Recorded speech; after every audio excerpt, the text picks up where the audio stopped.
कि बगावत सिर्फ उत्तर प्रदेश में नहीं होने वाली है, बगावत पूरे देश में होने वाली है। आज तो चुनाव नहीं हो रहे उत्तर प्रदेश में, फिर भी लोग जो एमएलए हैं वो इस्तीफा दे रहे हैं। सिर्फ जुमला दिया है या नौकरी देने चाह रहे थे, ये बदलाव नहीं कर रहे हैं, ये लोगों को बर्बाद करने पे काम कर रहे हैं मोदी जी। और इन्हें मैं खासकर युवाओं से कहना चाहता हूं कि युवा ही इन्हें बता सकता है कि इनकी क्या है। मैं उनसे कहना चाहता हूं कि ज़्यादा काम ना किया करें, उनकी वजह से देश बर्बाद हो रहा है। ज़्यादा काम करने की वजह से वो ज़्यादा काम करेंगे, देश ज़्यादा बर्बाद होगा। तो देखिए, एक तरफ देखा जाता है कि उत्तर प्रदेश में रुतबे की सरकार मानी जाती है, लेकिन अब इस्तीफे लगातार देखने को मिल रहे हैं। क्या लगता है कि उत्तर प्रदेश में बगावत होने वाली है, कुछ बदलाव होने वाला है, किस तरीके की छवि अब सामने आने वाली है? सबसे पहले बहुत धन्यवाद, आपने मुझे मौका दिया अपनी बात रखने का। मैं आपको बता देना चाहता हूं कि बगावत सिर्फ उत्तर प्रदेश में नहीं होने वाली है, बगावत पूरे देश में होने वाली है। आज तो चुनाव नहीं हो रहे उत्तर प्रदेश में, फिर भी लोग जो एमएलए हैं वो इस्तीफा दे रहे हैं। ऐसा क्यों?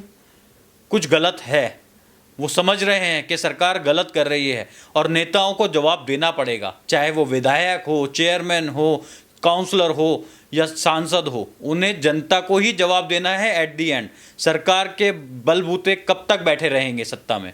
आज अगर लोग नहीं समझे, ये 3 आज एग्जाम्पल के तौर पे आपके सामने आ गए कि वो सरकार से नाराज़ हैं, जनता से नाराज़ नहीं है। लेकिन उन्हें पता है कि जनता उन्हीं से नाराज़ है, वो सरकार से नाराज़ नहीं है, क्योंकि उनका नेतृत्व वो एमएलए कर रहे थे। अच्छा, एक तरफ देखा जाता है कि यूपी में जहां पर सियासत काफ़ी मजबूत कहती है कि मैं काफ़ी मजबूत हूं या फिर कारगर काम करती है, लेकिन इस तरीके से इस्तीफा देना अब कहीं ना कहीं पर एक प्रशंसनीय कदम भी माना जा रहा है कि जहां पर जो कुछ नहीं कर पाता, इस तरीके के इस्तीफे अब सामने आ रहे हैं। तो कोई बदलाव नजर आ रहा है इससे आपको?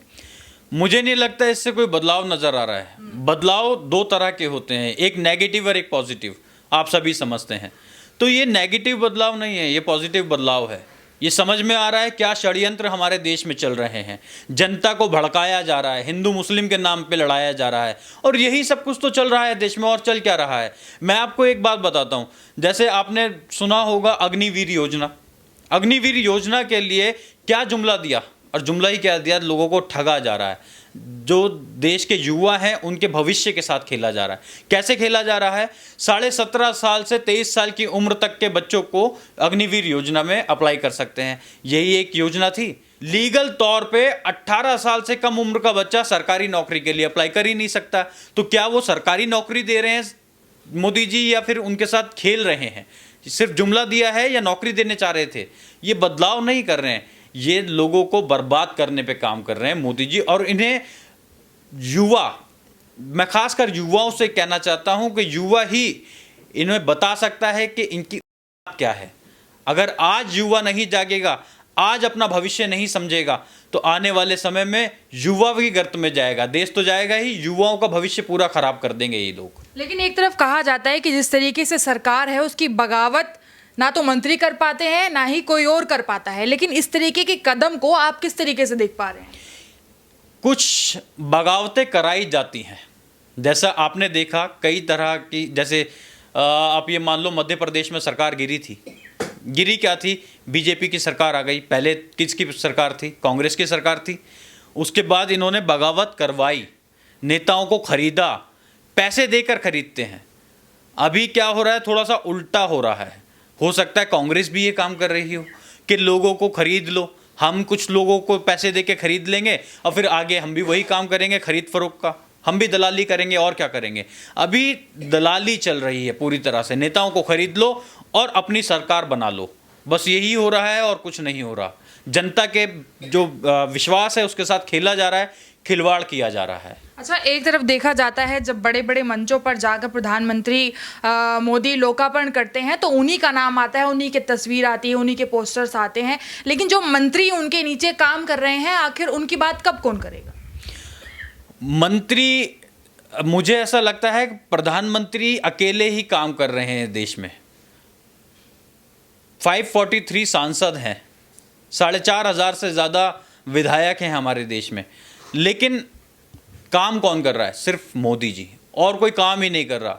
बाकी सब निकम्मे हैं। एक मोदी जी हैं जो 18 घंटे काम करते हैं, जिनकी वजह से देश चल रहा है। जिस दिन मोदी जी के कंधे पे भार ज़्यादा हो गया तो कंधे जाएंगे उनके। मैं उनसे कहना चाहता हूं कि ज़्यादा काम ना किया करें, उनकी वजह से देश बर्बाद हो रहा है। ज़्यादा काम करने की वजह से वो ज़्यादा काम करेंगे, देश ज़्यादा बर्बाद होगा। तो काम कम करें और लोगों के भविष्य के बारे में थोड़ा ध्यान रखें। अच्छा, एक तरफ दिनेश खटीक जी का एक जो लेटर है वो काफ़ी तेज़ी से वायरल हो रहा है, जिसमें उन्होंने कुछ बातें लिखकर कही हैं। उन्होंने कहा है कि ट्रांसफ़र पोस्टिंग में भ्रष्टाचार हो रहा है, उसके साथ जो नमामि योजना है उसके अंदर भी भ्रष्टाचार हो रहा है। इसी वजह से वो इसको अनदेखा नहीं कर पा रहे, क्योंकि दलितों के समाज के लिए जो कार्य उनको करने चाहिए वो कर नहीं पा रहे, इस वजह से वो इस्तीफा दे रहे हैं। इस पूरे तमाम जो मुद्दे हैं उसको लेकर क्या सोचते हैं? देखिए, दलितों के साथ तो शुरू से ही अत्याचार होता आया है। अब इन्होंने जो खटीक जी सांसद विधायक जी हैं, उन्होंने जो बात कही है, हो सकता है उन्हें अब पता लगा हो या अब वो बताना चाह रहे हो कि कुछ फर्जीवाड़ा हो रहा है, या फिर स्कीम जो लाई गई थी नमामि गंगे, या फिर जो ऐसी लोग हैं उन्हें उनका सही हक नहीं दिया जा रहा है। ये हो तो पहले से ही रहा है, लेकिन ये बताना अब चाह रहे हैं शायद, क्योंकि इनकी कोई मांग पूरी नहीं की होगी। जो विधायक हैं जो आज आवाज़ उठा रहे हैं, 8 साल से कहाँ थे? उन्होंने एससीज के लिए क्या किया, SC ST के लिए क्या किया?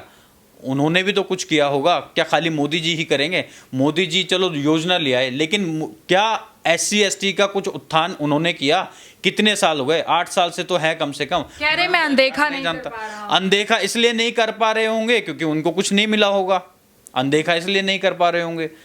होता क्या है, जब मेरा कुछ ऐसा कुछ काम सामने आ जाता है, जैसे अभी देखो, मैं आपको एक एग्जाम्पल बताता हूँ, दिमाग में आ रहा है तो बता रहा हूँ। जो खटीक जी आज आवाज़ उठा रहे हैं कि मैं अनदेखा नहीं कर पा रहा हूँ, फर्जीवाड़ा चल रहा है या फिर लोगों को उनका हक नहीं दिया जा रहा है, उसके लिए हुआ क्या होगा? उन्हें उनका हक नहीं दिया गया होगा खटीक जी को, या फिर अभी थोड़े दिन में ये होने वाला है कि मोदी जी उनके घर पे ईडी का छापा लगवा देंगे। फिर ये कहेंगे अब बताओ कि क्या अब अनदेखा किया जा रहा है या नहीं किया जा रहा होगा। अगर वो सही है खटीक जी, तो फिर उनके घर पे ईडी की टीम पहुंचने वाली है। तैयार रहें, ध्यान रखें अपना। बाकी सबके साथ भी ऐसा ही होने वाला है। जो भी सरकार के खिलाफ आवाज़ उठाता है उनके घर ईडी पहुंच जाती है। हो सकता है कल को मेरे घर भी आ जाए, क्योंकि मैं तो खुल के बोलता हूं। लेकिन मैं ये कहना चाहता हूं कि ईडी वालों को या सरकार को मुझे तो ऊपर से रख के देना पड़ेगा, क्योंकि मेरे पास कुछ नहीं मिलने वाला, मेरा ऐसा कोई इतिहास नहीं मिलने वाला है। जी। अच्छा, इसी विवाद पर विपक्ष का ये कहना है कि जहां पर दलितों का अपमान हो रहा हो, उनकी ना सुनी जा रही हो, ऐसे में तो त्यागपत्र बनता ही है। भाजपा जहां पर ये जो टूट फूट की राजनीति है उसको करने में लगी हुई है, क्या कहना चाहेंगे? देखिए, दलितों का नाम लेके ना सिर्फ राजनीति ही हो रही है और कुछ नहीं हो रहा है। अगर सच में दलितों के हितैषी हो तो दलितों के बच्चे आज बहुत ज़्यादा परेशान हैं।